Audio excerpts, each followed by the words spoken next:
তিনি কবে থেকে আছেন? অনেক সময় আমাদের মাথায় প্রশ্ন জাগে, এই যে আল্লাহ আছেন কবে থেকে আসছে? কবে থেকে উনি? শুরুটা কবে? আল্লাহ বলে আমি সূচনাহীন অতীত থেকে আছি। আমি এমন অতীত থেকে আছি যেই অতীতের কোনো সূচনা নাই। সুবহানাল্লাহ বলবেন না? আবার আমি সীমাহীন ভবিষ্যৎ পর্যন্ত থাকব। সুবহানাল্লাহ পড়ে। এমন ভবিষ্যৎ যেটা সীমা নাই, এমন অতীত যেটা শুরু হয় নাই, তিনি হচ্ছেন আল্লাহ। চিল্লায় বলেন তিনি কে? এজন্য আমরা বলি রাদিতু বিল্লাহি রাব্বা, রব হিসেবে আল্লাহ তোমারে পেয়ে আমরা খুশি। এজন্য আমাদের ইবাদতের সব জায়গায় এই রবের নামের গুণগান আছে না নাই? আমরা যখন রুকুতে যাই আমরা পড়ি সুবহানা রাব্বিয়াল, আবার যখন আমরা সিজদায় যাই আমরা পড়ি সুবহানা রাব্বিয়াল আ'লা, রুকুতে গেলে সুবহানা রাব্বিয়াল আযীম, আবার যখন সিজদায় যাই তখন আমরা পড়ি সুবহানা রাব্বিয়াল আ'লা। আবার কবরের জীবন যখন আমরা শুরু করে দিব, কবরের প্রথম প্রশ্ন হবে তোমার রবের নাম কি? আমরা বলবো আল্লাহ আমারে রব, আল্লাহ আমারে রব, এই রবি আমার সব, দমে দমে তনু মনে তারি অনুভব। তোমার দুনিয়াতে আমি যেদিকে তাকাই নতই নেয়ামতে ডুবে আছি সবাই। পাক পাখালির গানে শুনি তসবিহ কলো রব, তসবিহ কলো রব, আল্লাহ আমারে রব, এই রবি আমার সব। সুবহানাল্লাহ, কি অসাধারণ কথামালা! আল্লাহ আমার রব, এই রবি আমার সব। আল্লাহ যদি আমার সাথে থাকে পৃথিবীর কোনো শক্তি আমার থামাতে পারবে না। চিল্লায় বলেন ঠিক কিনা? আর এই রবকে যদি তুমি হারাও, রব যদি আমার বিপক্ষে চলে যায়, পৃথিবীর কোনো শক্তি আমার কোনো উপকার করতে পারবে? এজন্য বিশ্বনবী বলতেন ইযা সাআলতা ফাসআলিল্লাহ ওয়া ইযা ইসতাআনতা ফাসতাইন বিল্লাহ। যখন সাহায্য চাইতে মনে চাইবে, সাহায্য চাইবা কার কাছে? আমাদের কোনো গুরুত্বপূর্ণ ঘটনা ঘটলে, গুরুত্বপূর্ণ লাইফ ইভেন্ট ঘটলে, কিংবা আমরা কোনো বিপদে পড়লে সবার আগে আমরা ফেসবুকে শেয়ার দিই, ঠিক না? কথা কন। ফেসবুক অ্যাকাউন্ট নাই কার কার দেখি? ওই আল্লাহর ওলিদেরকে একটু দেখে রাখি। মাশাআল্লাহ, অনেকের নাই, অনেকের ফেসবুক অ্যাকাউন্ট নাই। তো এটাকে ভালো কাজে লাগানো উচিত। যেটাই আমরা করি এটা যেন ইসলামের পক্ষে যায়, ঠিক কিনা? মিন হুসনি ইসলামিল মারই তানকুহু মা লা ইয়ানিহি। ব্যক্তির ইসলামের সৌন্দর্য হচ্ছে যে অনর্থক কাজ ব্যক্তি করবে না। যে কাজে সওয়াব আছে, যে কাজে কল্যাণ আছে, ব্যক্তি শুধু ওই কাজটা করবে। চিৎকার করে বলেন ঠিক কিনা? অনর্থক কাজ করা ঠিক না, অনর্থক কথা বলা ঠিক না, অনর্থক সম্পদ নষ্ট করা ঠিক না, অনর্থক টাইম পাস করা ঠিক না। কারণ মুমিন জানে মা ইয়ালফিযু মিন কাউলিন ইল্লা লাদাইহি রাকীবুন আতীদ। মুমিনের জিহ্বা দিয়ে যা বের হয় তার প্রতিটি শব্দ পাই পাই করে হিসাব নেবে কে? আমাদের জীবনে অনর্থক কথা আছে না নাই? চায়ের দোকানে বসলে নিমসারে আছে নাকি এগুলা? অপ্রয়োজনীয় আলাপ, নিজেরও কাজে লাগে না, ফ্যামিলিরও কাজে লাগে না, ইসলামেরও কাজে লাগে না, খালি খোসা খুঁজে ঠেলাঠেলি বাড়ায়। এরকম ডাকাত আছে না নাই? অপ্রয়োজনীয় কথা, অপ্রয়োজনীয় কাজও আছে না নাই এদেশে? দেদারসে মানুষ করে বেড়াচ্ছে অপ্রয়োজনীয় কাজ। হুজুরে পাইলে হাজার হাজার ছবি আছে না নাই? এটা অপ্রয়োজনীয় না? হজে গিয়েছিলাম এবার, কমসে কম 10,000 ছবি তুলছে আমার সাথে হাজিরা। অপ্রয়োজনীয়, প্রয়োজন নাই। এসেছে ইবাদত করতে, হুজুর একটা সেলফি। ইয়াং ছেলেপেলারা সেলফি তোলে বেশি। আর বুঝলাম না আঙ্গুল দুটার এরকম করে রাখে। আমি বললাম এটা কি? হুজুর ইটস গ্যাংনাম স্টাইল। এটা কি? Gangnam style. এরকম বাঁকা করে থাকবে আর এরকম দুটা ছবি তো। এগুলো অনর্থক।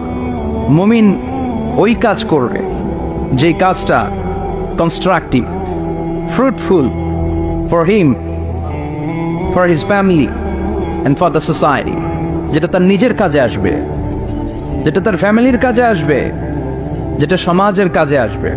এই কাজগুলো করার দরকার আছে না নাই?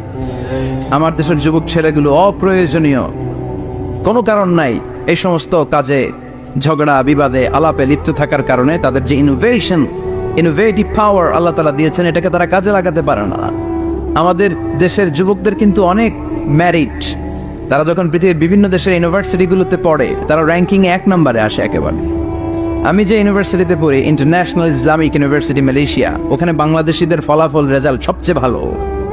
হার্ভার্ডে যান, ক্যামব্রিজে যান, অক্সফোর্ডে যান, যেখানেই যাবেন বাংলাদেশিদের ফলাফল অনেক ভালো। তো তারা সেখানে অপ্রয়োজনীয় কাজে তাদের সময়কে নষ্ট করে না। এজন্য যুবক ভাইয়েরা, তোমাদের আছে প্রাণ ঢালা উচ্ছ্বাস, অনেক শক্তি তোমাদের গায়ে। এখন তোমাদের রক্ত গরম, তোমাদের এই গরম রক্ত ইসলামের কল্যাণে কাজে লাগাইতে হবে। শুধু সেলফি তুইলা সময় নষ্ট করা যাবে না, চিল্লায় বলো ঠিক কিনা। কিছুদিন আগে আমি দেখলাম মানবতার দেয়াল। কিসের দেয়াল? কিছু ছেলে পেলে নিউ আইডিয়া বের করেছে যে এটার নাম মানবতার দেয়াল। খুব সম্ভবত মসজিদের এক ওয়ালের মধ্যে তারা লিখেছে মানবতার দেয়াল, আর কিছু হ্যাঙ্গার টানিয়ে রেখেছে, আর বলেছে যেটা অপ্রয়োজনীয় রেখে যান, আর যেটা আপনার লাগবে নিয়ে যান।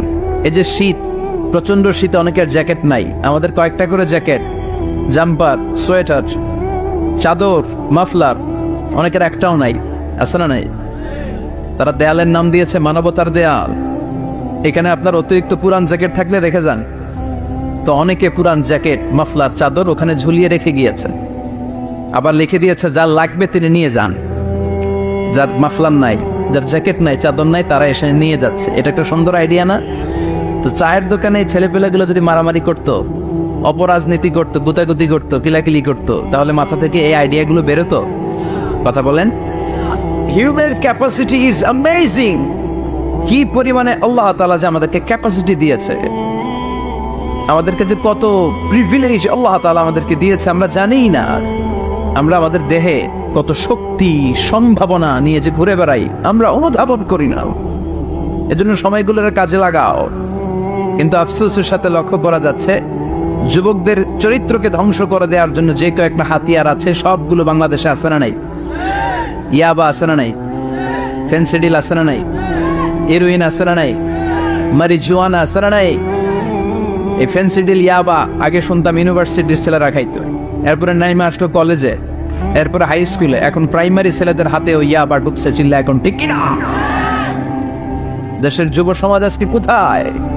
পর্নোগ্রাফি, এক একটা মোবাইল এক একটা হিন্দি সিনেমার কারখানা। ইন্ডিয়ান নায়িকাদের কোমর দোলানো ডান্স আছে না নাই? স্মার্টফোন নিয়ে ছেলে স্মার্ট হয়, কিন্তু ইমান, আখলাক, চরিত্র সব শেষ। অপরাজনীতি, রাজনীতির নামে মন্দ, খারাপ, প্রতিহিংসামূলক ছাত্র রাজনীতি। নেতারা এই যুবক ছেলেদেরকে ইউজ করে, ওর বিরুদ্ধে ও মার, তুই ওরে মার, ওনারা থাকে অন্য জায়গায়, আছে না নাই? এভাবে আমাদের দেশের ছেলেদের চরিত্র, তাদের সম্ভাবনাকে আমরা নষ্ট করে দিচ্ছি। যুবক ভাইয়েরা, in the day of judgement, কিয়ামতের কঠিন ময়দানে আল্লাহ তাআলা 7 শ্রেণীর ব্যক্তিকে তার আরশের নিচে ছায়া দিবেন। এর মধ্যে এক শ্রেণী হচ্ছে তোমরা যারা যুবক, শাবুন নাশাআ ফি ইবাদাতিল্লাহ। ওই যুবক যারা তাদের যৌবনে, তাদের সময়টা, তাদের দিন, তাদের রাত তারা আল্লাহর ইবাদতে কাটিয়েছে। সুবহানাল্লাহ পড়েন। 7 শ্রেণীর মধ্যে 2টা শ্রেণী হলো যুবক। একটা হলো যৌবন সময়ে যারা আল্লাহর ইবাদতে রাত কাটায়, সময় কাটায়। আর দ্বিতীয় ওই যুবক, যে যুবককে কোনো নারী অন্যায় কাজের, অন্যায় প্রেম করার পরকীয়ার অফার দেয়, ওই অফারকে ক্যান্সেল করে ওই যুবক বলে ইন্নী আখাফুল্লাহ, আমি এই পরকীয়ার দিকে যেতে পারি না, কারণ আমার অন্তরে ভয় আছে একজনের, তিনি কে? যাদের হৃদয়ে আছে আল্লাহর ভয়, তারা কবু পথ ভুলে যায় না। আল্লাহর প্রেম ছাড়া এই দুনিয়া কারো কাছে কোনো কিছু চায় না, ঠিক কি না? রাতের আধারে যারা সেজদাতে রয়, দু চোখের স্রোতে নদী যেন বয়। আল্লাহু আকবার। তো তাহাজ্জুদ পড়বে কখন? ফজরে তো পড়তে পারে না, আছে না নাই? রাতের আধারে যারা সেজদাতে রয়, দু চোখের স্রোতে নদী যেন বয়। ছলনার হাতছানি যতই ডাকুক, পেছনে ফিরেও সে তাকায় না। যাদের হৃদয়ে আছে আল্লাহর ভয়, তারা কবু পথ ভুলে যায় না। আল্লাহর প্রেম ছাড়াই দুনিয়ায় কারো কাছে কোনো কিছু চায় না। চিল্লায় বলেন ঠিক কিনা? তার মানে প্রথম হচ্ছে এক যুবক, যেই যুবক তার যৌবনকালের সময়টা আল্লাহর ইবাদতে কাটায়। দ্বিতীয় হলো এমন যুবক পরকীয়ার অফার পেয়ে সে বলে আমি ভয়ে পাই একজনকে, তিনি কে? এজন্য যুবক, তোমার অন্তর আল্লাহর ভয় থাকতে হবে। তোমার সময়টা এমনি কাটানো যাবে না, ইবাদতে কাটাতে হবে, ঠিক কিনা? এজন্য আমরা নামাজের পরে বলি রাদিতু বিল্লাহি রাব্বা, আল্লাহকে রব হিসেবে পেয়ে আমরা খুশি।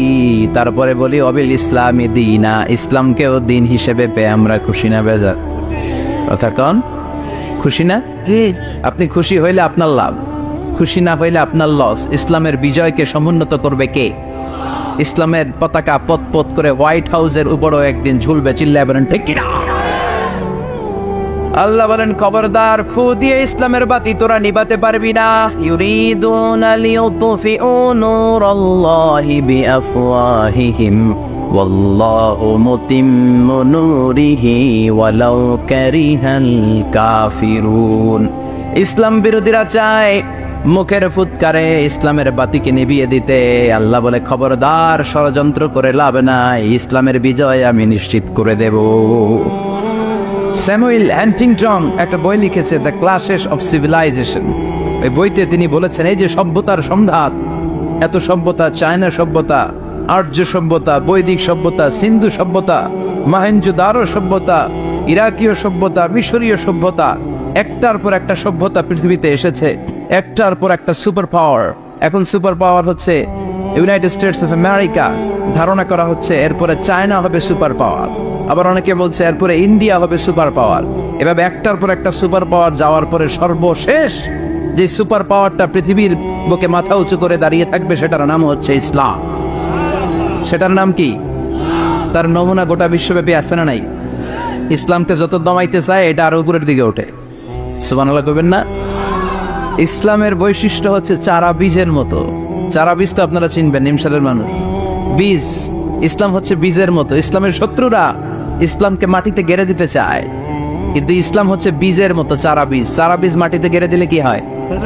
কথা কর, আরো গজিয়ে ওঠে, মাটি ফেড়ে উপরের দিকে উঠে চিৎকার করে বলে ঠিক কি না?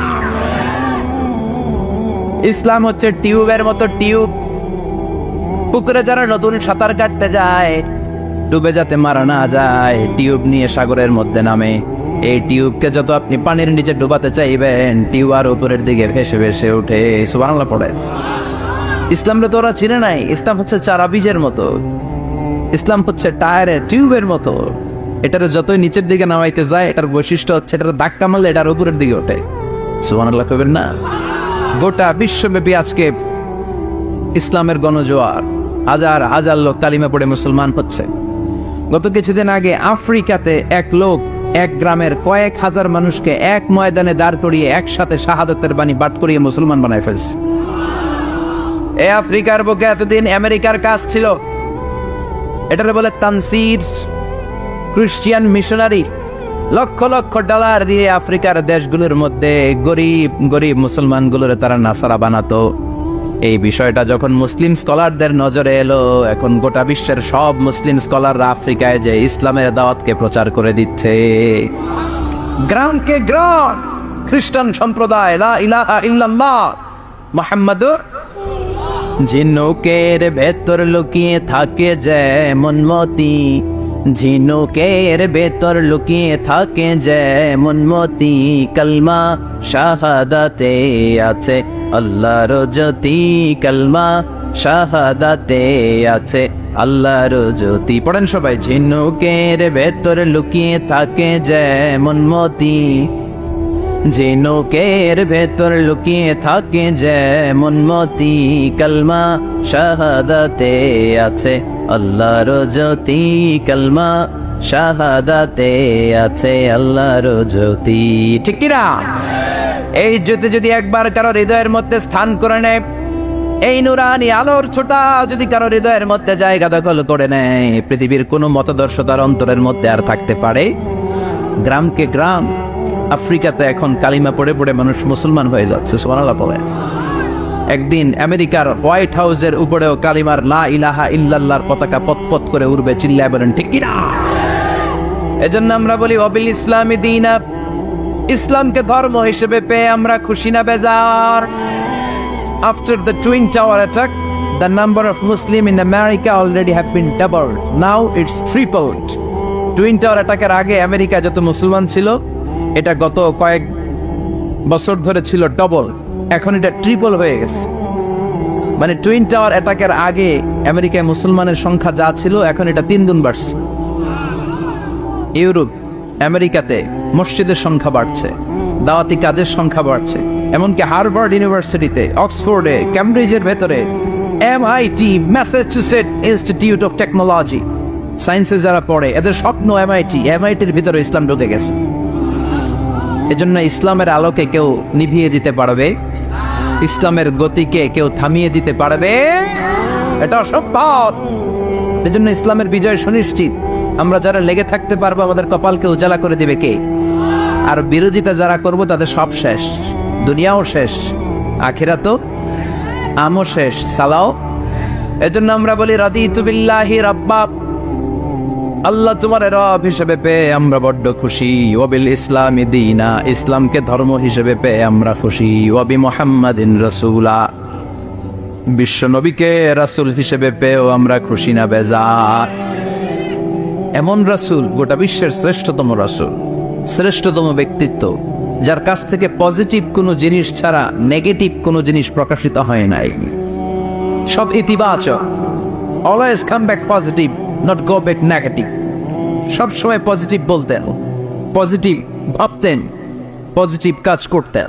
কোন নেগেটিভ, নেতিবাচক কোনো কিছু বিশ্বনবীর জীবনে খুঁজে পাওয়া যায় না? চিল্লায় বলেন খুঁজে পাওয়া যায়?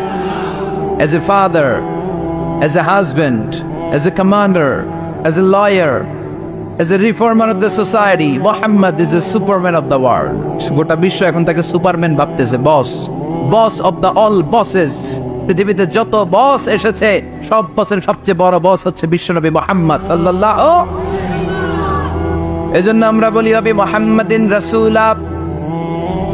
আল্লাহকে রব হিসেবে পেয়ে আমরা যেমন খুশি, ইসলামকে ধর্ম হিসেবে পেয়ে তেমন খুশি, বিশ্বনবীকেও রাসূল হিসেবে পেয়ে খুশি না বেজার? কথা কন। এই বিশ্বনবীর ভালোবাসা যদি অন্তরে না থাকে, জান্নাতে ঢোকা যাবে নাকি? আল্লাহর ভালোবাসা, বিশ্বনবীর ভালোবাসা অন্তরে থাকার দরকার আছে না নাই? আল্লাহকে যে পাইতে চায়, হযরতকে ভালোবেসে, আরশ কুরসি লৌহ কালাম না চাইতে পেয়েছে সে। হযরতকে ভালোবেসে, আরশ কুরসি লৌহ কালাম না চাইতে পেয়েছে সে। চিল্লায় বলেন ঠিক কি না? নবীর ভালোবাসা অন্তরে থাকতে হবে। তাহলে 3টা জিনিসের ঘোষণা আমরা দেই নামাজের পর। আল্লাহকে রব হিসেবে পেয়ে আমরা খুশি, ইসলামকে ধর্ম হিসেবে পেয়ে খুশি, বিশ্বনবীকে রাসূল হিসেবে পেয়ে খুশি, আবার এই কিতাবটারে সংবিধান হিসেবে পেয়ে আমরা খুশি না বেজার? এটার আলোকে আমাদের সমাজ প্রতিষ্ঠিত হোক, মদিনার সমাজ হোক, সোনালী সমাজ হোক, আলোকিত সমাজ হোক, আমরা চাই কি চাই না? এই কোরআনের আইন দিয়ে আমার দেশ চলুক, আমরা চাই কি চাই না? এই কোরআনে ধর্ষকদের বিচার আছে না নাই? অবিবাহিত ধর্ষক হলে 100 ব্যাট, আর যদি বিবাহিত ধর্ষক হয় ডেথ পেনাল্টি। সৌদিতে করে হেড অফ, মাথাটাকে নুইয়ে তলোয়ার দিয়ে এক কোপ মেরে গর্দানটা আলাদা করে দেয়, ঠিক কিনা? অনেক দেশে ডেথ পেনাল্টি করে হ্যাঙ্গিং এর মাধ্যমে, ফাঁসির মাধ্যমে।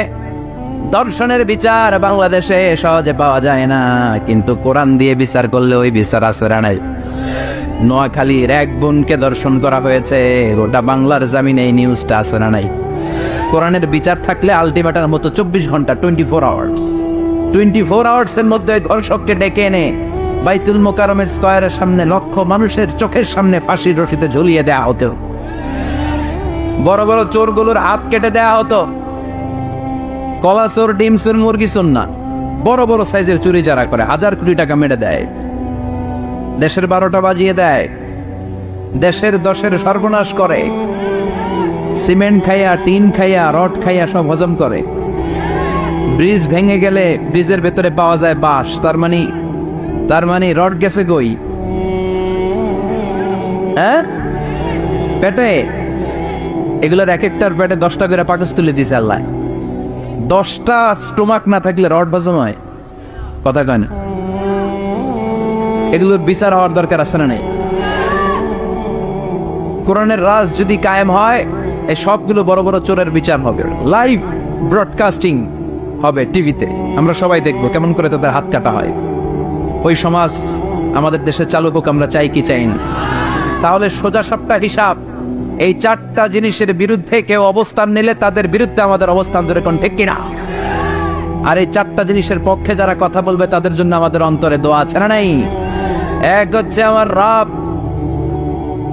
2 হলো আমার ইসলাম, 3 হলো আমার পেয়ারা নবী, 4 হলো আমাদের আল্লাহর দেয়া সংবিধান কোরআন। এই 4টা জিনিসের বিরুদ্ধে কথা বললে খবর আছে না নাই? এই 4টা জিনিসের বিরুদ্ধে কথা বলা হবে। মুসলমানদের দেশে এই 4টা জিনিসকে কটূক্তি করা হবে, অপমান করা হবে, আর এর বিরুদ্ধে প্রতিবাদ আসবে না। মুমিন চুপ করে বসে থাকবে, সেটা মুমিন নয়, সেটা মুনাফিক। চিল্লায় বলেন ঠিক কিনা? এজন্য এই 4টা জিনিসের বিরুদ্ধে কথা বললে প্রতিবাদের ঝড় তোলার দরকার আছে না নাই? রাজি আছো মুসলমান? এই 4টা জিনিসের জন্য ভালোবাসা আমাদের অন্তরে তুমি স্থান করে দাও। এগুলোকে পুঁজি করে যেন আমরা জান্নাতের অধিকারী হতে পারি, তুমি তৌফিক দাও। আর জোরে পড়েন আমিন। আজকে আমরা যে বইটা থেকে কথা শুনবো, বইটার নাম কি বলেন?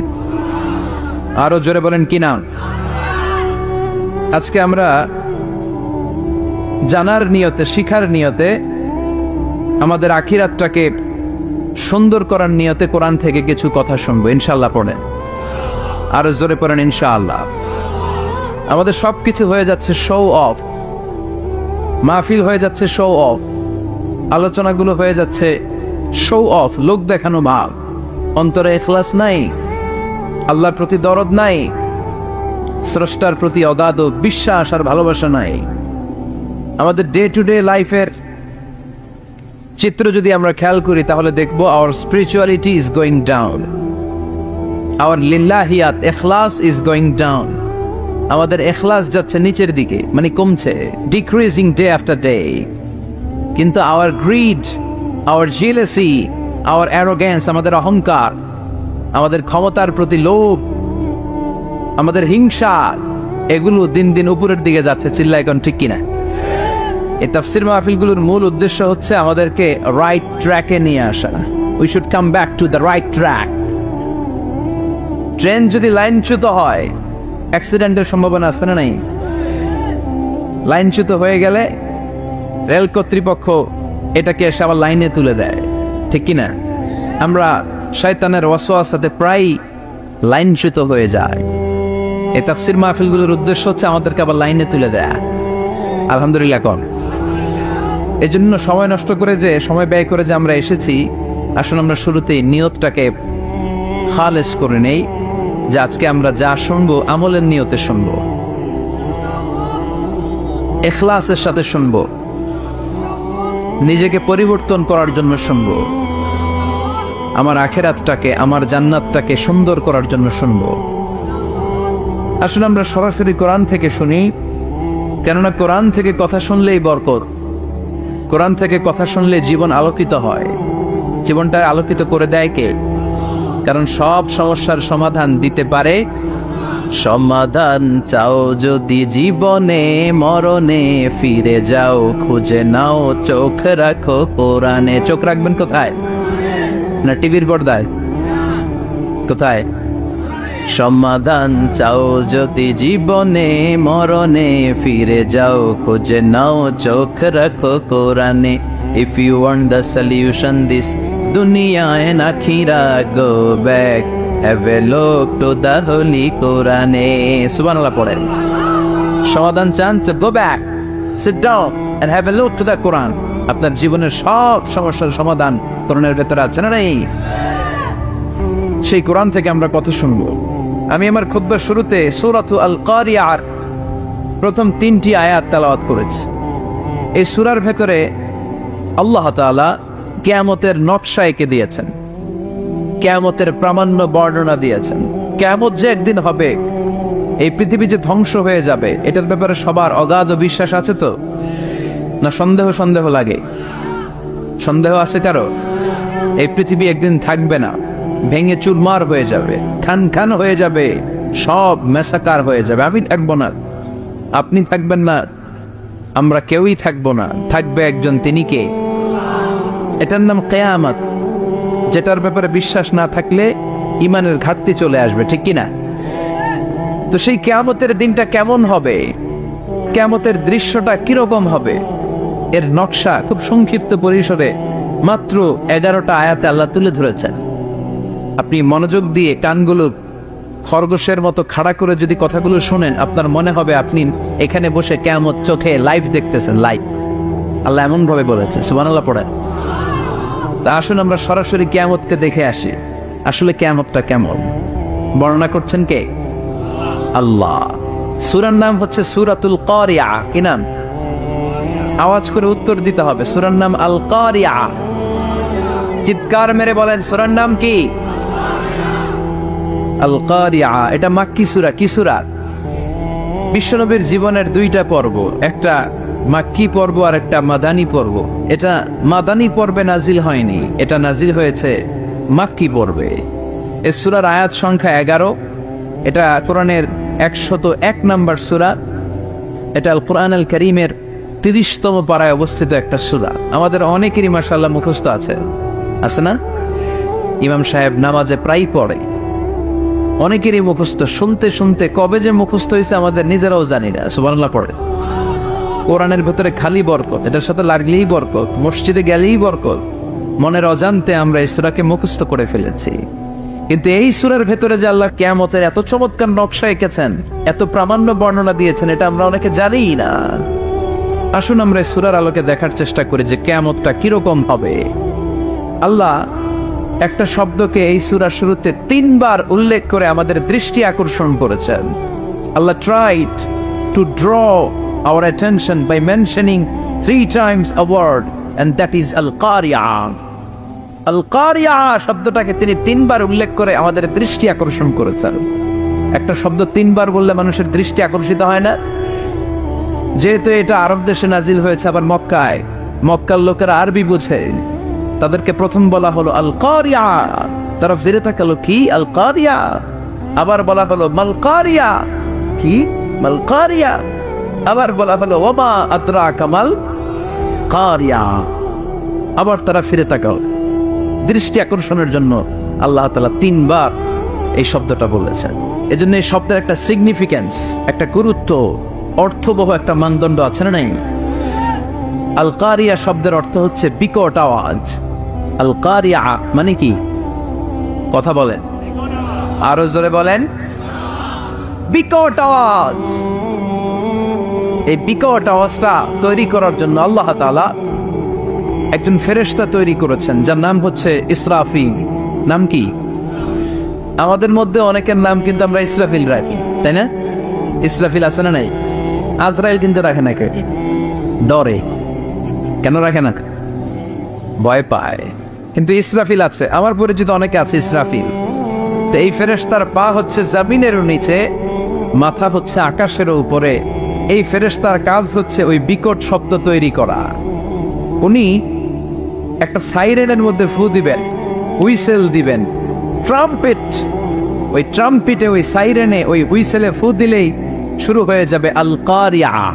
মাল ওমা আদরাকা মাল। এই ফেরেশতার দায়িত্বই হচ্ছে ওই বাঁশির মধ্যে ফু দেয়া। হুইসেল, সাইরেন, ট্রাম্পেট, আরবিতে এটাকে বলা হয় আসসুর। ইদা নুফিখা ফিস-সূরি নাফখা ওয়াহিদা। যখন তিনি ওই সিংহে একটা ফু দিবেন, সব লন্ডভন্ড হয়ে যাবে, কিচ্ছু খুঁজে পাওয়া যাবে না। আল্লাহ ওনাকে তৈরি করেছেন শুধু এই হুইসেলের মধ্যে, বাঁশির মধ্যে 3টা ফু দেওয়ার জন্য। কয়টা? উনি সৃষ্টির শুরু থেকেই এই বাঁশিটাকে 2 ঠোঁটের মাঝখানে রেখে আল্লাহর আরশের দিকে তাকিয়ে আছে, and just waiting for the green signal। আল্লাহর পক্ষ থেকে সবুজ সংকেতের অপেক্ষায়। যখনই আল্লাহর অর্ডার করবে তখনই শুরু হয়ে যাবে আল কারিয়া। মাল ওমা আদরাকা মাল। সৃষ্টির শুরু থেকেই ইসরাফিল ফেরেশতা বিশাল সিংহাটাকে দুই ঠোঁটের মাঝখানে করে আরশের দিকে তাকিয়ে আছে, কখন আল্লাহ অর্ডার দিবে। অর্ডার দিতে দেরি, ফুৎকার দিতে দেরি নাই, ঠিক কিনা? বিকট আওয়াজ, গগন বিদারী শব্দ, প্রচন্ড একটা সাউন্ড, জাইগান্টিক সাউন্ড, যে আওয়াজ, যে শব্দ কেউ শুনে নাই। এজন্য আল্লাহ বললেন আল কারিআতু মাল কারিআতু ওয়া মা আদরাকা মাল কারিয়া। সে আওয়াজটা ভয়ঙ্কর আওয়াজ, এটা বজ্রপাতের মতো না, এটা ট্রাকের টায়ার পাংচার হলে যে আওয়াজ হয় ওই আওয়াজের মতো না, গ্যাসের সিলিন্ডার ব্রাস্ট হয়ে গেলে যে আওয়াজ হয় ওই আওয়াজের মতো না, প্রাইমারি স্কুলে দপ্তরে যখন ছুটির ঘন্টা বাজায় ওই আওয়াজের মতো না। ওই আওয়াজটা এমন আওয়াজ, ওই আওয়াজ পৃথিবীর কেউ শোনে নাই।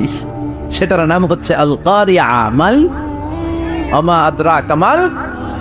বিকট আওয়াজ, বিকট ভয়ঙ্কর ট্রাম্পিট, এই সাইরেনে ফু দেয়া হবে। প্রথম ফু দেওয়ার সাথে সাথেই লন্ডভন্ড হয়ে যাবে।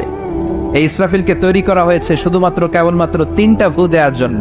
চিল্লায় বলতে হবে কয়টা? এই ফেরেশতার আর কোনো কাজ নাই। তার আর কোনো কাজ আছে? ঠিক যে মুহূর্তে, এখন আমার ঘড়িতে বাজে 9:50, রাত 9:50, ঠিক এই মুহূর্তে যখন আমরা তাফসীর শুনছি, ঠিক এই মুহূর্তেও ইসরাফিল ফেরেশতা সিংহাটাকে দুই ঠোঁটের মধ্যে লাগিয়ে আল্লাহর আরশের দিকে তাকিয়ে আছে। ওই যে সৃষ্টির শুরু থেকে তাকিয়ে আছে, আজ অবধি তাকিয়ে আছে। যখনই গ্রিন সিগন্যাল আসবে মুহূর্তেই শুরু হয়ে যাবে আল কারিআ মাল ওয়া মা আদরাকা মাল। আল্লাহ বললেন সে আওয়াজটা হবে বড্ড ভয়ঙ্কর। প্রথম ফুৎকার যখন দেয়া হবে, এটার বলে নাফখাতুল ফাজা। দুনিয়ার সব মানুষগুলো অবাক হয়ে যাবে, পুরো পৃথিবীটা কেঁপে উঠবে, পৃথিবীর বিল্ডিং গুলো দুমড়ে মুচড়ে পড়বে, পৃথিবীর বড় বড় যত পাহাড়গুলো আছে তুলার মতো বাতাসে পাহাড়গুলো তুলিত হতে থাকবে। আল্লাহু আকবার। আল্লাহ বললেন ইয়াউমা ইয়াকুনুন নাসু কাল ফারাশিল মাবথুস ওয়া তাকুনুল জিবালু কাল আইনিল মানফুশ। সেদিন মানুষগুলো বিক্ষিপ্ত পতঙ্গের মতো নিক্ষিপ্ত হবে যখন আল কারিআ, এই বিকট আওয়াজটা হবে। শুনতেছেন? মনোযোগ আছে? কথা বুঝতে সমস্যা হচ্ছে না তো? 3টা ফুৎকার। কয়টা? প্রথম ফুৎকার দেওয়ার সাথে সাথে মানুষগুলো বিক্ষিপ্ত পতঙ্গের মতো নিক্ষিপ্ত হবে। এই যে আরামসে বসে আছি, তখন আর বসে থাকা যাবে না, কে ধাক্কা খেয়ে কই চলে যাব টেরই পাওয়া যাবে না। আমরা যে বসে আছি এর কারণ হচ্ছে গ্র্যাভিটেশনাল একটা ল আছে, পাওয়ার। এটাতে বাংলায় বলে মাধ্যাকর্ষণ শক্তি। কি শক্তি? কথা বলেন। কে আবিষ্কার করছে এটা? হ্যাঁ, কে? বিজ্ঞানী নিউটন, আইজাক নিউটন আবিষ্কার করেছে। আপেলকে সে নিচে পড়তে দেখে গবেষণা করে পেয়েছে গ্র্যাভিটেশনাল পাওয়ার। ওইটা থাকার কারণে পৃথিবীর সেন্টার সবকিছুকে নিচের দিকে টানে, নিজের দিকে টানে, ফলে আমরা বসে আছি। কিন্তু এই মাধ্যাকর্ষণ শক্তির বাইরে যদি আমরা আকাশে উঠে যাই, আর কিন্তু কোনো টানাটানি নাই, আপনি শূন্যে ভেসে থাকবেন। নভোচারীরা মহাশূন্যে যে ভেসে থাকে, কিয়ামতের এই ধাক্কার ভাইব্রেশন যখন শুরু হয়ে যাবে, পুরো পৃথিবীটা মুহূর্তের মধ্যে কেঁপে উঠবে। এমন কম্পন, এমন আওয়াজ পৃথিবীবাসী এর আগে আর শোনে নাই। একটা ধাক্কার চোটে মানুষগুলো ছিটকে কে যেন কই পড়ে যাবে, কেউ টের পাবে না। কে কই চলে গেছে হিসাব নাই। সব থাকবে ওই টাইমে, সব থাকবে না। কেউ থাকবে টয়লেটে, কেউ থাকবে ঘুমে, কেউ থাকবে বাজারে। আপনাদের নিমসার বাজার তো থাকবে তখন, না থাকবে? ওই যে লন্ডভন্ড হয়ে যাবে, হিসাব নাই। কে যে কোথায় ছিটকে পড়বো আমরা জানি না। বিক্ষিপ্ত পতঙ্গের মতো আমরা নিক্ষিপ্ত হব। শীতকালে আমার দেশের ছেলেরা রাত্রেবেলা ব্যাডমিন্টন খেলে, র্যাকেট খেলে না? নিমসারে বোধহয় খেলে টেলে না, খেলে তো। ওরা বাঁশ গেড়ে দেয় ক্ষেতের মাঝখানে। কি গাড়ে? এরপর বাঁশের মধ্যে লাগায় কি? লাইট। লাইট গুলো লাগালে দেখবেন ক্ষেতের গ্রামের পোকাগুলো এসে লাইটের মধ্যে ছিটকে ছিটকে পড়ে। আমাদের অবস্থায় পোকার মতো হবে তখন। আল্লাহ সেটাই বললেন, ইয়াউমা ইয়াকুনুন নাসু কাল ফারাশিল মাবথুস। বিক্ষিপ্ত পতঙ্গের মতো মানুষগুলো নিক্ষিপ্ত হবে। ওয়া তাকুনুল জিবালু কাল আইনিল মানফুশ। তুলাকে যখন পিটানো হয়, ধ্বনিত করা হয়, দেখবেন তুলার ছোট ছোট কণা বাতাসের মধ্যে ভাসতে থাকে। ফু মারলে আরো দূরে যায়। আরো বাতাস আসলে উড়ে উড়ে যে কোথায় চলে যায় টের পাওয়া যায় না। সুবহানাল্লাহ। বিশাল বিশাল পাহাড়গুলো এরকম ধ্বনিত তুলার মতো সামনে উঠতে থাকবে, একটা পাহাড়ও টিকবে না। বাংলাদেশের সবচেয়ে বড় পাহাড়ের নাম কি জানেন? তাজিংডং পর্বত, কিন্তু সবচেয়ে বড় পাহাড় হচ্ছে গারো পাহাড়, ময়মনসিংহের। ওটা থাকবে কিয়ামতের দিন? আল কারিয়া, মাল কারিয়ার সময় টিকবে ওইটা? তাজিংডং বিজয় সবচেয়ে বড় পর্বত শৃঙ্গ, কোথায় এটা? বান্দরবান। এটা টিকবে? কেউকারাডাং একটা আছে না, চিম্বুক আছে না, টিকবে? টিকবে না। পৃথিবীর সবচেয়ে বড় পাহাড় মাউন্ট এভারেস্ট নেপালে 29,035 ফিট উঁচু, টিকবে? ইউরোপের সবচেয়ে বড় পাহাড় আল্পস পর্বতমালা, টিকবে না। আমেরিকার সবচেয়ে বড় পাহাড় আলাস্কা পর্বতমালা, টিকবে না। আরব বিশ্বে বিশাল একটা মাউন্টেন রেঞ্জ আছে, ওইটার নাম তুর পাহাড়, ওইটাও টিকবে না। একটা পাহাড়ও থাকবে না। পাহাড়গুলো ভেঙে দুবড়ে মুচড়ে তুলার মতো ধ্বনিত হতে থাকবে। চিৎকার করে পড়েন আল্লাহু আকবার। এই যে 5 তলা 7 তলা 10 তলা দেদারসে টাওয়ার উঠতে শুরু করেছে, বিল্ডিং বাড়তে শুরু করেছে। কিয়ামত যখন শুরু হবে, আল কারিয়া যখন শুরু হয়ে যাবে, রব্বুল আলামিন পুরো পৃথিবীটারে ধরে একটা ঝাঁকুনি মারবে। ওই ঝাঁকুনির চুটে 8 তলা 10 তলা বিল্ডিং গুলো টিকবে নাকি? 30 তলা 50 তলা হলে তো আর ভাঙবে না। বুর্জ আল খলিফা ভাঙবে না। দুবাইয়ের বুর্জ আল খলিফা সবচেয়ে উঁচু টাওয়ার, এটা কিংডম টাওয়ার, এটা নাকি আরো উঁচু হবে, 1000 মিটার উঁচু হবে। তাইপেডান 101, মালয়েশিয়ার Petronas twin tower, Shanghai tower, কাবা ঘরের পাশে বুর্জ আল খলিফা, যেটাতে সবাই বলে জমজম টাওয়ার, টিকবে? কথা বলেন, টিকবে? আল্লাহ বললেন ইযা যুলজিলাতিল আরদু জিলজালাহা ওয়া আখরাজাতিল আরদু আসকালাহা ইযা রুজ্জাতিল আরদু রাজ্জান ওয়া বুসসাতিল জিবালু বাসসা। সেদিন পৃথিবীটারে কাঁপিয়ে দেয়া হবে, পুরো পৃথিবী নড়ে চড়ে উঠবে, টাওয়ারগুলো ভেঙে খান খান, পাহাড়গুলো ভেঙে দুমড়ে মুচড়ে যাবে, মানুষগুলো বিক্ষিপ্ত পতঙ্গের মতো নিক্ষিপ্ত হবে। সাগরের পানির মাঝখানে দাউ দাউ দাউ দাউ দাউ দাউ করে আগুন জ্বলতে শুরু করে দিবে। আল্লাহু আকবার। নকশা এঁকে দিছেন আল্লাহ, নকশা এঁকে দিছে না? সুবহানাল্লাহ পড়েন। আবার আল্লাহ বললেন ফাইযা বারিকাল বাসারু ওয়া খাসাফাল কামারু ওয়া জুমিআশ শামসু ওয়াল কামার ইয়াকুলুল ইনসানু আইনাল মাফার। সেদিন মানুষের চোখ হবে ছানা বড়া, চন্দ্র সূর্যে কোনো আলো থাকবে না, মানুষগুলো দিক বিদিক পাগলের মতো দৌড়াবে, সবার মুখে এক কথা, পালাবো কই?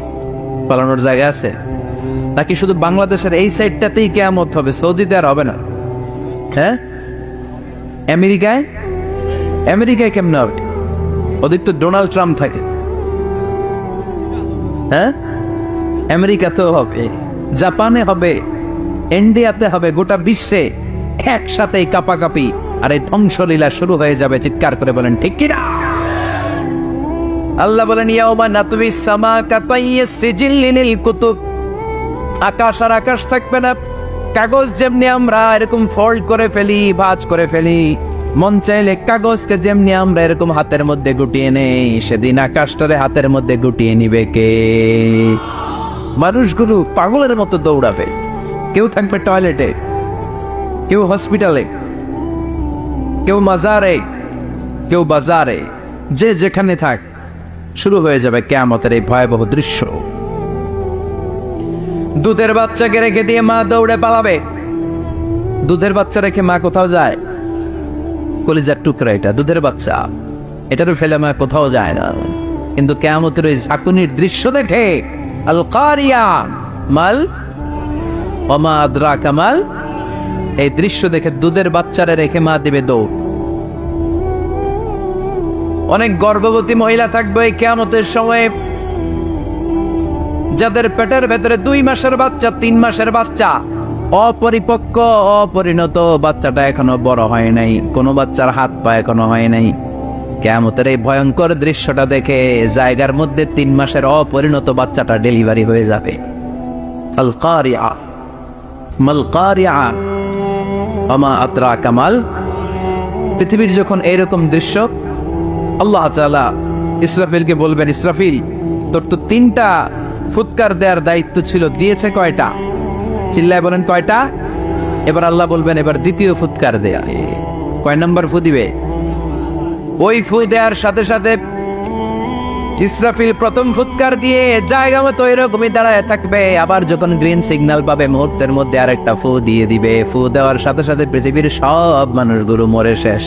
কেউ থাকবে? থাকতে পারবো আমরা? থাকার জন্য আসছি। একদিন মাটির ভেতরে হবে ঘরে মন আমার, কেন বান্ধ দালান ঘর, প্রাণ পাখি উড়ে যাবে পিঞ্জর ছেড়ে,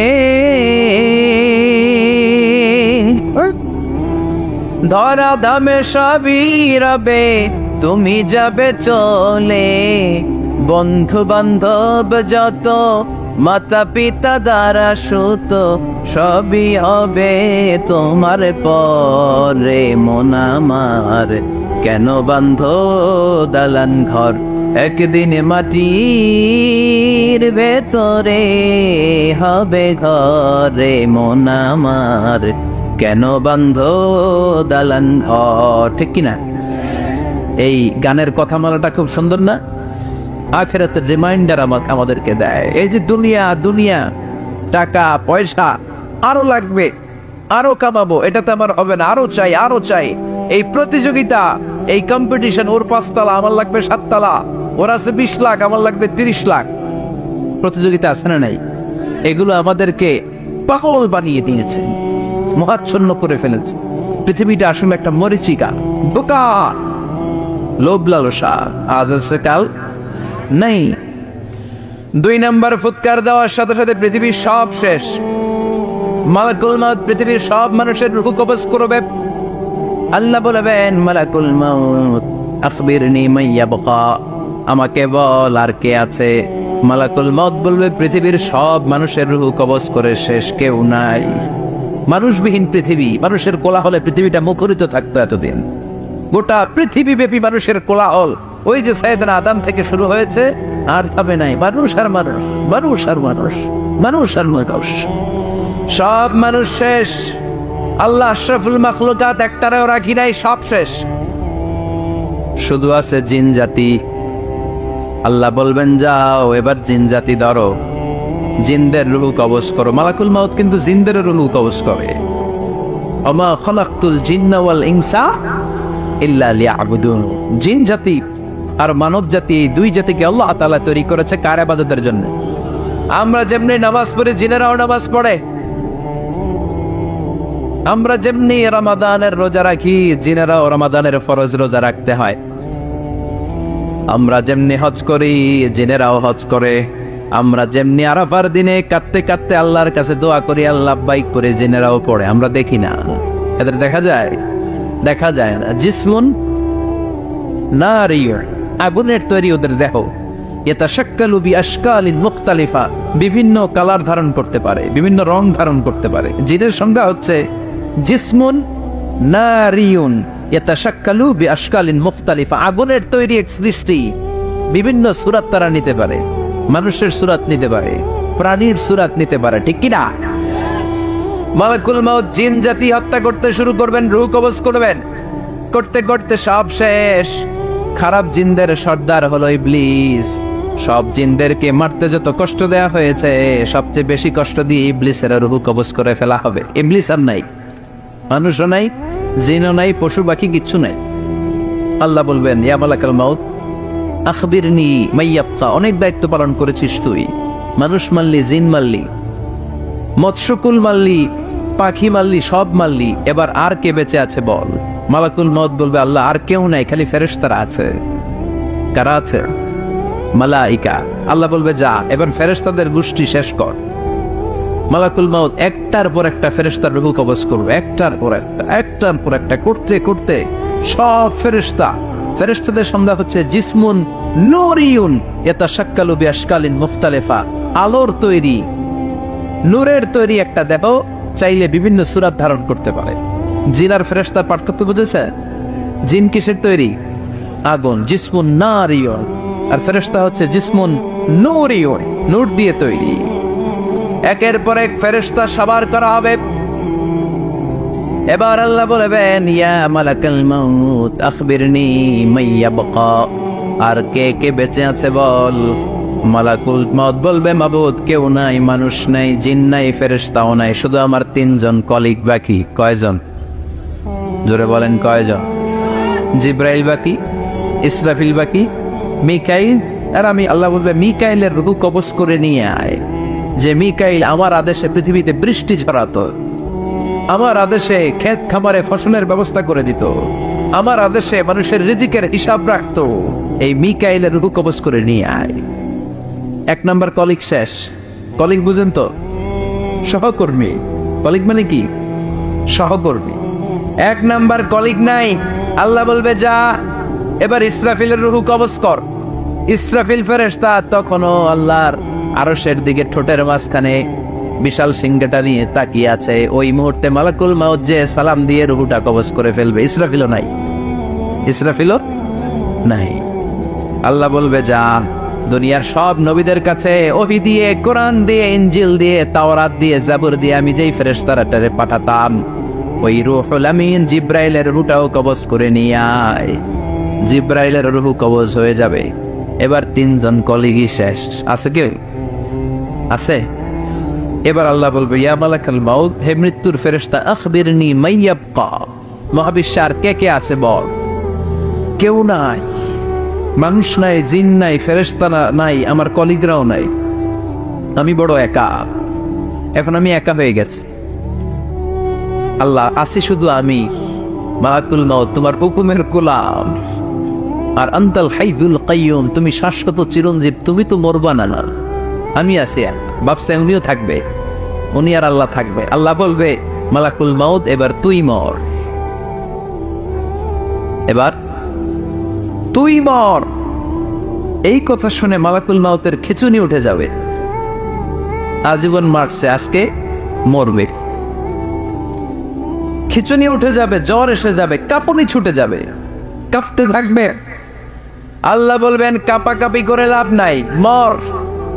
মালাকুল মাউত বলবে, মাবুদ এইটা আবার কেমন কথা? সবাই রে আমি মারলাম, আমি মরুম কেন? আমি না মারছি, আমি না মেরেছি, আমি মরবো কেন? আল্লাহ বলবেন, কথা নাই, মর। ও আল্লাহ, আমি কেন মরবো? আমি না দুনিয়ার সবাই রে মারলাম। আল্লাহ বলবেন, কুল্লু নাফসিন যায়িকাতুল মাউত, পৃথিবীর প্রতিটা আত্মারে মৃত্যুর স্বাদ নিতে হবে রে মালাকুল মাউত, তুইও মরবি। মর। কাঁপতে কাঁপতে আল্লাহ বলবে, জান্নাত আর জাহান্নামের মাঝ বরাবর যে দাঁড়া। মালাকুল মাউত দাঁড়াবে। এই দৃশ্য দেখার মতো তখন কেউ থাকবে না। থাকবে? কেউ নাই। মালাকুল মাউত কাঁপতে কাঁপতে আল্লাহ বলবেন, কেঁপে লাভ নাই, কেঁদে লাভ নাই, মরতে তোকে হবেই। Everyone has to take the test of death, সবাইকে মৃত্যুর স্বাদ আস্বাদন করতে হবে। মর,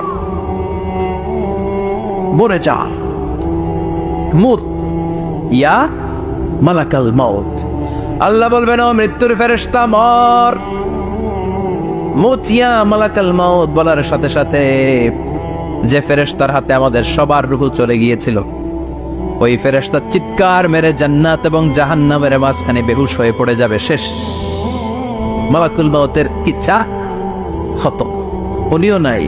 এবার ডানে বায়ে, সামনে পেছনে, উপরে নিচে কেউ আছে? একজন ছাড়া, তিনি কে? কুল্লু মান আলাইহা ফানি ওয়া ইয়াবকা ওয়াজহু রাব্বিকা যুল জালালি ওয়াল ইকরাম ফাবিআইয়ি আলাই রাব্বিকুমা তুকাযযিবান। এই জমিনে যারা আছে সব শেষ হয়ে যাবে, একজন ছাড়া, তিনি কে? আল্লাহ তখন হুঙ্কার দিয়ে একা একাই বলবেন, একা একাই বলবেন, ইয়া আরদু আইনা আশজারুকা, ও পৃথিবী তোর বড় বড় গাছগুলো কোথায়? আপনাদের নিমসারে বট গাছ আছে? কোথায় আছে বট গাছ? অনেক জায়গায় থাকে না বট গাছ বিশাল, ওইটাকে কেন্দ্র করে শিরকের আখড়া জমে ওঠে, ওখানে মোমবাতি লাগায়, লাল সালু দেয়, নাচানাচি করে, এরকম বট গাছের আখড়া আছে নাই? আল্লাহ বলবে, ইয়া আরদু, হে পৃথিবী, আইনা আশজারুকা, তোর বড় বড় গাছগুলো আজকে কোথায়? ইয়া আরদু আইনা আনহারুকি, হে পৃথিবী তোর বড় বড় নদীগুলো কই? পদ্মা নদী কই? মেঘনা নদী কই? ব্রহ্মপুত্র কই? গঙ্গা নদী কই? মিসিসিপি, মিসৌরি কই? নীল নদ কোথায়? আমাজন কোথায়? 6,695 কিলোমিটার লম্বা। উগান্ডার ভিক্টোরিয়ার কাম্পালা থেকে এর অববাহিকা শুরু। পৃথিবীর সবচেয়ে বড় যে নদীটা নীল নদ, মিশরে এই নদটা ছিল। আমি দেখেছি, ঘুরেছি এর উপর দিয়ে অনেক। 5 বছরে নীল নদের পানি আমি খেয়েছি। মিশরের নীল নদ ছাড়া কোনো মিঠা পানির উৎস নাই। এজন্য প্রাচীন ঐতিহাসিক, ওনার নাম হেরোডোটাস, উনি বলেছিলেন Egypt is the gift of Nile. মিশর হচ্ছে নীল নদের দান। নীল নদ না থাকলে মিশরে কেউ থাকতো না। আল্লাহ আকবার পড়েন। 2টা নদী সিদরাতুল মুনতাহা থেকে জান্নাতের কানেকশন নিয়ে পৃথিবীতে এসেছে। একটা হচ্ছে ইরাকের দজলা ফোরাত নদী, আর একটা হচ্ছে মিশরের নীল নদী। সুবহানাল্লাহ পড়বেন না? 5 বছর আমি এই নীল নদের পানি খেয়েছি যখন মিশরে ছিলাম। সরাসরি না, মিশরীয় সরকার পাইপলাইন দিয়ে এই পানিকে রিফাইনিং করে জনগণের জন্য পৌঁছে দেয়। এই নীল নদের নিচ দিয়ে মিশরের মেট্রো লাইন আছে, মানে ট্রেন। এটাকে বলে পাতাল ট্রেন। কি বলে?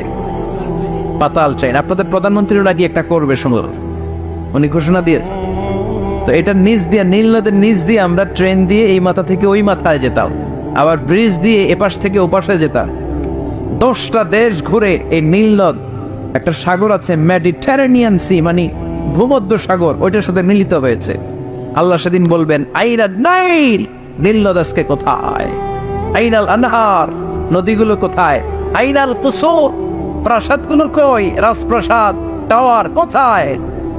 আইনাল জাবাবেরা, অত্যাচারী শাসকগুলো আজকে কোথায়? যারা ক্ষমতার চেয়ার পেলে আর নামতে চায় না, এই ডাকাতগুলো আজকে কোথায়? আল্লাহ বলবে আইনাল জাবাবেরা, ফেরাউন কোথায়? নমরুদ কোথায়? আবু জাহেলের গোষ্ঠী কোথায়? ফেরাউনের চাচাতো ভাইরা কোথায়? নমরুদের চাচাতো ভাইরা কোথায়? কোথায়? যারা ক্ষমতার দাপট দেখিয়েছে, কোনো আওয়াজ আছে? কথা বলেন। আল্লাহ বলবেন লিমানিল মুলকুল ইয়াউমা লিল্লাহিল ওয়াহিদিল কাহ্হার। লিমানিল মুলকুল ইয়াউম, আজকে ক্ষমতা কার? একটা চিৎকার দিয়ে উত্তর দেন, সেদিন ক্ষমতা কার? Who belongs the kingdom today? আল্লাহ বলবেন আজকে ক্ষমতা কার? ক্ষমতা শুধু একজনের। চিল্লায় বলেন তিনি কে? আল কারিআ মাল ওয়া মা আদরাকা মাল। ইসরাফিলের সিংহায় ফু দেওয়ার ডিউটি হচ্ছে 3 বার দিতে হবে। কয়বার দিছে? কয়বার মনে আছে? খেয়ে ফেলাইছেন মনে হয়। দিতে হবে মোট কয়টা? দিয়েছে কয়টা? বাকি আছে? ওটা দেয়া লাগবে না? আল্লাহ ইসরাফিলকে রুহু দিয়ে আবার দাঁড় করায় দিবেন। সুবহানাল্লাহ পড়েন। সবার আগে ইসরাফিলকে রুহু দিয়ে দাঁড় করিয়ে দিলে উনি ওনার ডিউটি পালনের জন্য আবার সিংহার মাঝখানে ঠোঁট লাগিয়ে তাকিয়ে থাকবে আরশের দিকে। আল্লাহ বলবে ইসরাফিল এবার 3 নাম্বার ফু দিয়া ডিউটি শেষ কর। সুবহানাল্লাহ। বাড়িতে গিয়া আল্লাহ বলবেন 3 নাম্বার ফুৎকার দে। বলার সাথে সাথে ইসরাফিল সিংহাটা 2 ঠোঁটের মাঝখানে দিয়ে বিশাল আর একটা ফুৎকার দিবে। ওই ফুৎকার দেওয়ার সাথে সাথে মিনহা খালাকনাকুম ওয়া ফিহা নুঈদুকুম ওয়া মিনহা নুখরিজুকুম তারাতান উখরা। ওই ফু দেওয়ার সাথে সাথে পৃথিবীর যেখানে যত মানুষ ছিল সব উঠবে। যাদেরকে স্বাভাবিকভাবে কবর দিয়ে কবরস্থানে রাখা হয়েছিল কবর থেকে উঠবে। যারা বিমান দুর্ঘটনায় মারা গিয়েছে ওই ছাইগুলো থেকে উঠবে। যারা সাগরের মধ্যে মারা গিয়েছে সেখান থেকে উঠবে। যাদেরকে তিমি মাছ খেয়ে ফেলেছিল ওখান থেকে উঠবে। যে যেখানে ছিল ওইখান থেকে উঠবে। সুবহানাল্লাহ। লক্ষ লক্ষ মানুষ উঠে বলবে আমাদের ঘুম ভাঙাইল কে? কি বলবে? ঘুম ভাঙাইয়া গেল রে। ওরা বলবে আমাদের ঘুম ভাঙালো কে? قالوا من بعثنا من مرقدنا هذا ما وعد الرحمن وصدق المرسلون। সব দাঁড়াবে, দাঁড়িয়ে বলবে ঘুম ভাঙালো কে? সবচেয়ে লম্বা ঘুম দিয়েছিল সৈয়দনা আদম আলাইহিস সালামের ছেলে হাবিল, যাকে হত্যা করেছে। জানেন না আপনারা? হাবিল হচ্ছে পৃথিবীর প্রথম নিহত মানব। প্রথম নিহত মানব, তার কবরের জিন্দেগিটা অনেক লম্বা। ওই কত হাজার শত হাজার লক্ষ বছর আগে যে উনি কবরে শুয়ে আছেন, আজও শুয়েই আছেন। কিয়ামতের ওই 3 নাম্বার ফুৎকার দেওয়ার সাথে সাথে উনি উঠবে, উঠে বলবে মান বা'আথানা মিন মারকাদিনা হাদা, কে ভাঙালো আমার ঘুম? কে ভাঙাইছে?